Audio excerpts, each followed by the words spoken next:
All right, and before we get into that, we have another person trying to call in again. Can you please work on your segues? Yeah, dude, seriously. Before we get to that, what do we have behind caller number 3? Yeah, how about like, hey guys, why don't we go to the phone lines? That's a better just change it up a little bit. Hey guys, let's go to the phone lines. All right, let's go to the phone lines. Caller, how you doing? What's your name?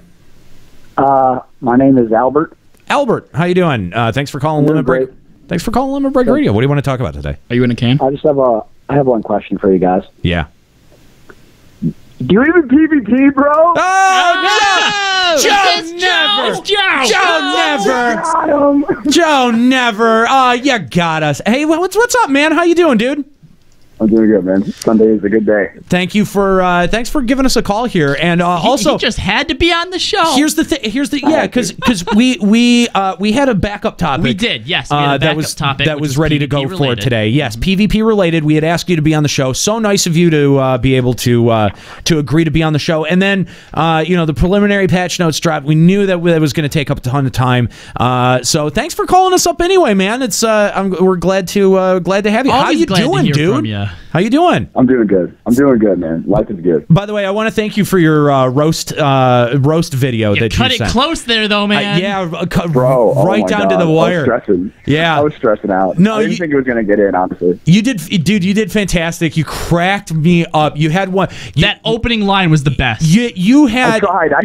Dude, you had. I didn't know how it was going to go over. You had the line that cracked me. That may have cracked me up the most out of the entire night. Like, I don't want to spoil anything because we've got the video coming up later tonight or tomorrow.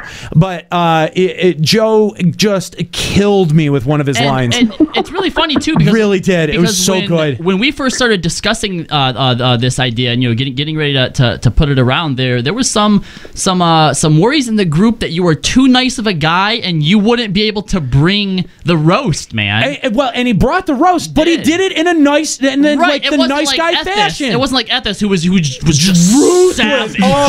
Lambasted us. Ethos just tore us to shreds. So, but you did it. It was in Joe, traditional Joe style. You did it in a very nice guy way, man, and I have to give you credit for that. Dude, thank you so much. That was so nice of you to do. I really appreciate you participating in that. It was thank so you. nice of you to insult me. No, I mean that genuinely. I know. I don't think that I'm like the kind of person that's like deserving of a roast. Oh man, and I'm hiccuping now too. It's because I'm drinking. Anyway, Joe, thanks for calling us up. What would you like to talk about today here on Limit Break Radio, man? Actually, I wanted to contribute to a little bit of the cool stuff that's going on, like what you guys are talking about right now, like the guy that just talked up with the Lords of Verminion and stuff like that. The PvP of this? I've been listening to it. I've been hearing the discussion back and forth, and he actually made a really great point. He was like, I love all this stuff coming out, but like I'd actually like to play more PvP. And the thing that gets me in my heart and my head is like, there's so much time and development going on with other stuff in the game where I really think that, like, if you look at it from a development standpoint, there's certain things you can work on that would attract a lot more players to the game than, like, appeasing the players that are currently playing with more stuff that they'd want. Yeah. You know what I mean? Like, it's such a niche thing to say, like, oh, by the way, guys, now you can PvP with your friends with cute little cuddly things. Right. Oh, great.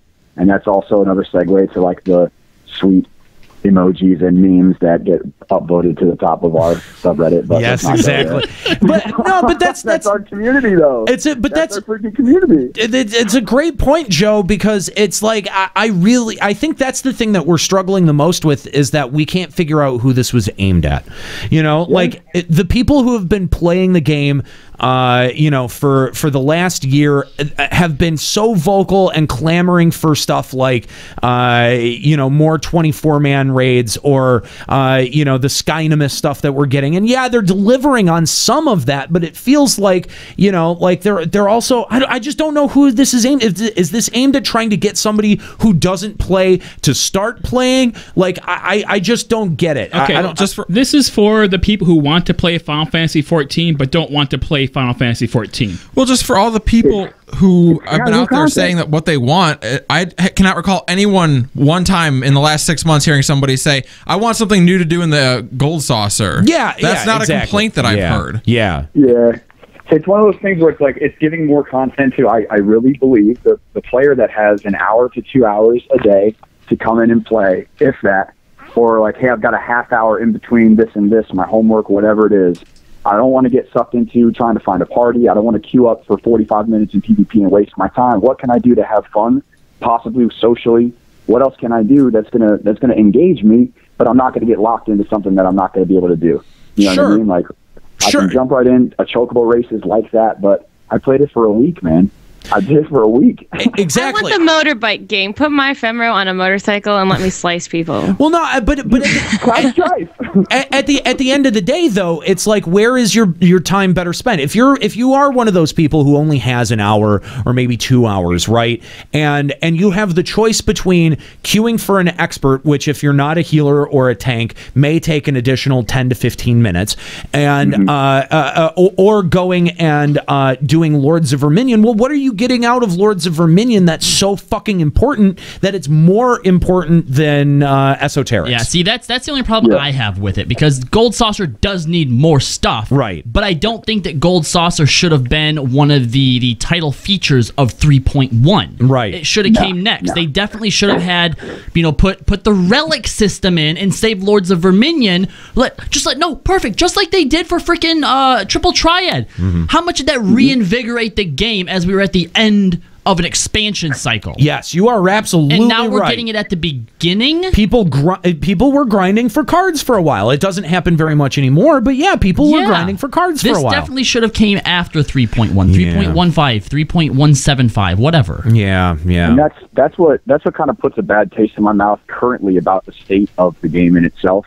Like, if you look at it from where like the production and the developers are coming from, like, I honestly think that the majority of players right now, hardcore and casual, are somewhat upset with the amount of content that we've had up until this point. We've been given one monster raid that's too difficult for most people, and if it's not too difficult, then it's more difficult to find a team that can accomplish that. And in the meantime, the content that I'm getting, for me personally as a player, I'm going to play it, yes. From the flip side, I always find a positive out of it. I'm going to be able to broadcast and play with friends in the stream from that, which is a positive, but I don't see myself doing it for a long period of time. You know what I mean? So it's like somewhat useless. It's like where WOD and ST and CT are now, 3 months, 4 months, 5 months later. You know what I mean? Like, it's just, I'm not going to go and get stuff from that. It doesn't make sense. No. I'd be doing things that, Yeah, no, I totally agree, man. It really, I think it's problematic to put something like this out with the first content expansion patch that you have after a big expansion. That's what, and after making people wait for so long and everything like that, it really does seem like, you guys could have put this on the back burner and scheduled it a little bit differently, especially if you knew that this break was coming. Yeah. So we have some people in the chat that are criticizing pretty hard the idea of putting relics in 3.1 with Thornton, saying that they would just completely contradict each other, and that's not true at all. But all right, first of all, that wouldn't be the first time that it has happened. When was the Bismarck weapons ever relevant? That's true. Never. Yeah. Okay. Glamour. It was a stepping stone. Oh, they were hideous. Ugly. Hideous. Yeah, they're not. But they were. Hold on. It was relevant for about 33 minutes. But still, the relics aren't something that's just like, all right, I've started the quest, now I have the best weapon this patch. It's something you have to build up to. Yeah. So Thornton weapons easily could have been the best ones for this patch cycle, and you have to build yours up to even become on par with it. Then by the next patch, it surpasses it. That way, if you're one of those people who's struggling to finish your relic, right? You still have the option of the Thornton. Or if you can't quite get the Thornton, you still have the option of the relic, all right? We sit here and talk every single time about how we don't want vertical progression, and basically what you're saying in chat right now is, no, if they put 3.1, if they put the relics in right now, we're going to get that vertical progression that we want. No, we want to stay horizontal. Only one thing should be viable at the time. We need our best in slot. We don't want any choices or any options. We just need cookie cutter stuff. Tell us what to do, please. Yeah. All right. So yeah, I agree with you, Joe, that I think it's problematic. It's a little bit concerning, and I think that there have been no small amount of people to look at this and go, is this really the same amount of content that we were getting in the 2.0 cycle?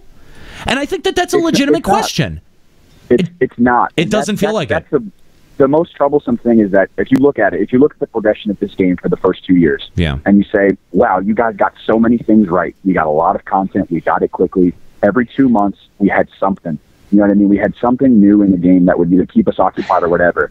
And now it's like, okay, now that that's been proven to work and proven to succeed, let's change it. And I disagree about this not being the same amount of content. If you think about it, what do we normally get in an in-between patch? We get a crystal tower and 3 dungeons, and that's it. 3 dungeons, so now, if you look at it, we're getting 2 dungeons, this mini game, and then the airship thing, which is clearly bigger than any crystal tower is going to be. I agree with Nika. Okay. I think we're getting so in my opinion, I think it's more content. It's just not necessarily the content we want. Yes.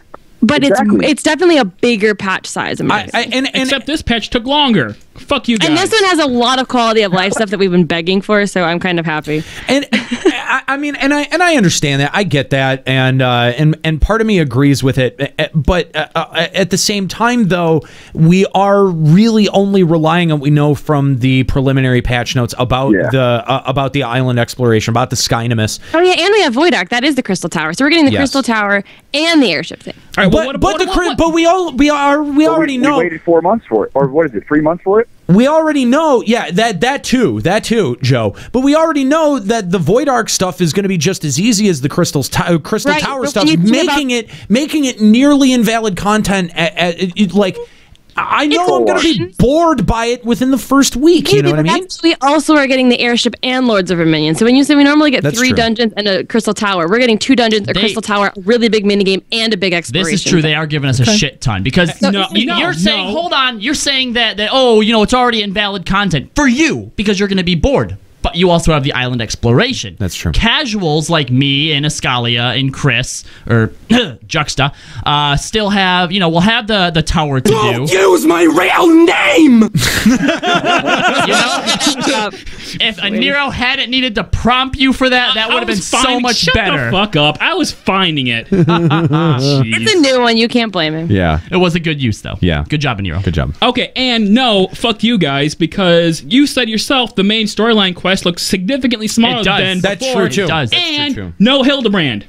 Fuck all you guys. All right. No, it's not even about the bed. Not even about the bed. It's about the content. It's about the bed. No, I'm going to give you that. He's totally right. We didn't get Hildebrand here. I mean, if we stop to consider, okay, what are we getting instead? What did we also lose out on here too? I think Hildebrand is a big thing to lose out on, and Did we ever get Hildebrand in the same patch that we got at Crystal Tower? In 2.0, we got Hildebrand every single patch. Every 2.1, 2.2, 2.3, 2.4, 2.5. Really? Yes, we There's a bunch of different stories for it, yeah. Is that true? but then again, each of the Gilgamesh ones was a different patch. Ultros was a different one. What else was that? I mean, that's 3 different patches already. Yeah. I don't know, man.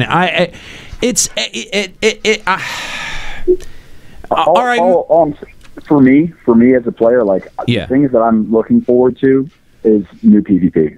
This isn't going to change much of my first, maybe 2 weeks, 3 weeks in the patch after it gets boring. Right. For me, after I've done it all, I'm still going to be queuing for PvP. Yeah. That's the thing. What I mean? That's where I want content, man. That's where I want content. I want more. I want enriched. I want different. I want variations. That's what I want. Now, Joe, you've been spending some time with Elder Scrolls Online, and I'm not sure where you are with that, but one of the things that we were going to talk to you about today was the idea of having a zone that has open world PvP, much like it's the continent of Cyrodiil in Elder Scrolls Online. Is that right? Correct. Okay. Yes. Yeah. So, do you think a concept borrowed from Elder Scrolls Online like that? Do you think that would do well in Final Fantasy XIV, or do you think it would be problematic? I think it would be 100% exactly what a PvP community would be looking for in Final Fantasy XIV. Give us something to have fun with. Give us something that we can do whatever we want in. Because that's what we're locked right now. We're constricted by one piece of content, which is the meta, which is Seal Rock right now. Right. Outside of events like, Friday Night Fights, outside of stuff that PvP Reborn spends a lot of time trying to coordinate and trying to communicate with Aether Data Server. You know what I mean? It's outside of the community creating a new piece of content outside of what developers have created in it. What else do we have to play? And I imagine, and I think a lot of other people that play PvP imagine this scenario where We've got 1v1 duels. We've got a Coliseum like something. We could create a 4v4. We could create a 6v6. We could create an 8v8. We could create a 12v12, whatever we wanted. And we could go out and have fun. You could do it with like a small group. You could do it with a larger group, 24v24, whatever that is. 1v1, like give us something crazy. Yeah. You know what I mean? Like why minion duels when we could have real duels? I do agree. I mean? I do agree with you, Joe, but I will say this, though. I think that Square Enix could probably hold that off until 3.2, only because Seal Rock has stayed so relevant and populated far more so than Frontlines did. Yeah, but half the reason why Seal Rock is populated is because of esoteric. That's true. It's not true PvP when it comes to stuff like that. That's not. You're getting half people that are queuing in just running around being cowboys, kicking the dust. You mean being Kalos? Oh God! Hey, he said that I'm not the worst because I'm not dying. You're not good either. You're right. You're right.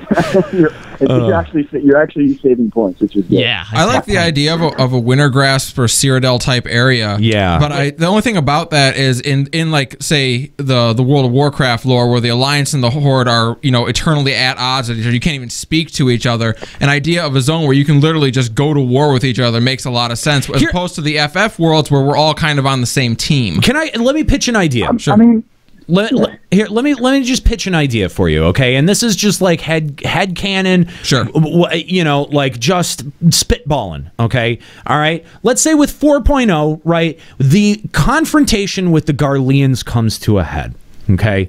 And at that point, you can choose whether or not you want to join up with the Garleans or not. Oh my God. What? And that way you can because here's the thing is that to me, in my own personal view, the speeches that the Garleans give, they're not totally evil. They've got some good points. They make some compelling points about. Hang on just a second. They make some compelling points about controlling a dangerous realm. Okay, so I think like what you're identifying that's missing from FF14 is the binary dynamic of Alliance v Horde. Right. Or just the conflict amongst the player base. Exactly, and have that. No, built we don't. in with Grand Company. No, you could easily make it the same way, like with Seal Rock. How it's Grand Company versus Grand Company, Company. Hang on. Wait. No, Nika, wait. To be able to pull that off on a narrative scale, you would have to invent an actual hostile war between the three nations. And considering how much they're working together for the Dragon Song War, and for the very end of the 3.0 storyline is Emmerich reuniting with the three grand companies. Putting the three grand companies. Lore for Steel Rock is what? That there's all this information about Allegan whatsoever crap, and you're supposed to go and gather data and information, right? Just take that lore and make it the open world zone. No. It's like it's just zone. No. There's all of this information. That's still and you can just only PvP people who are not the same grand company as you. All right, Nika. No, I'm gonna Nika. If you keep talking over people, I'm gonna mute you. Two things. All right. Mute Nika, please. Two things. Question is this. Sorry, hold on, Joe. I'm sorry. I need to get these out. Two things. All right. The first thing is, if you're gonna go in and mess up the world so bad to where we can join the Garleans, fuck that. Put the damn grand companies at war. Make it a Garlean plot, okay? Terrorist attacks blamed on other people. That would be much more interesting if you were able to undo everything that Emmerich's put into it. That would be fucking epic, okay? Second of all, this is my fucking topic for next week. Stop fucking talking about it now. Okay. Back to the patch notes. Nika, okay. The point that I had a perfect opportunity to ask this exact question, and I did at PAX Prime. At PAX Prime, Koji's there. And Koji's the man because Koji spends time in his personal life. Like, he literally was on vacation in Seattle and was like, yo, I'm going to come out and be here. And then after the panel, he got a chance to come out, and he answered everybody's hardcore questions about lore in the game, like whatever it was, like literally answered them all. And his job is amazing because he can just make it up and it's canon. But I'm serious. The question I asked him, I waited. Everybody's asking these really great in-depth questions, and I asked him straight up. I go, okay, what's up with the PvP lore, and why does it matter? because why can't we just be gladiators and then go out and fight each other for sport? You know what I mean? Why does it have to be from the game? Why does it have to be some type of grand conflict? How much fucking information is there on Steel Rock that we got to keep fighting for it? Yeah. You know what I mean? Like, why does it have to be such a grand thing? Why can't it just be simple and to the point of what we want? Like, there is in the storyline of Pugilist and Monk, and even in the Typhon, whatever it is, the Typhon freaking there's a Coliseum. There's a Coliseum in the freaking game. Yeah. Why can't we just play that? Right. No, I agree. Why does it have to be this freaking thing? Like, just give it to us. Like, I don't understand. I don't think it has to come. Like, his answer for me was, well, we have to come up with a reason why everybody would be battling and restricted. Exactly. And I say, why? I get a chance to talk to a lot of the community developers. Like, I'm Twitter messaging. I'm always talking back and forth because PvP is fucking huge, man. I'm like, why can't it just be free companies back and forth? How competitive would it be when it's my squad? These are my boys. These are the people that I run Coil with. Like, why can't we make a team of 8 and then fight somebody else, or a team of 24 and then go fight somebody else's free company for rep, dude? Like, why not? I just for my part, I always liked the concept that World of Warcraft had, where you had the concept of enemy territory, where you know, there was just, if you were Alliance, there were Horde stuff. There's places in the Horde area you just don't get to see, and if you try to, you're going to get fucked.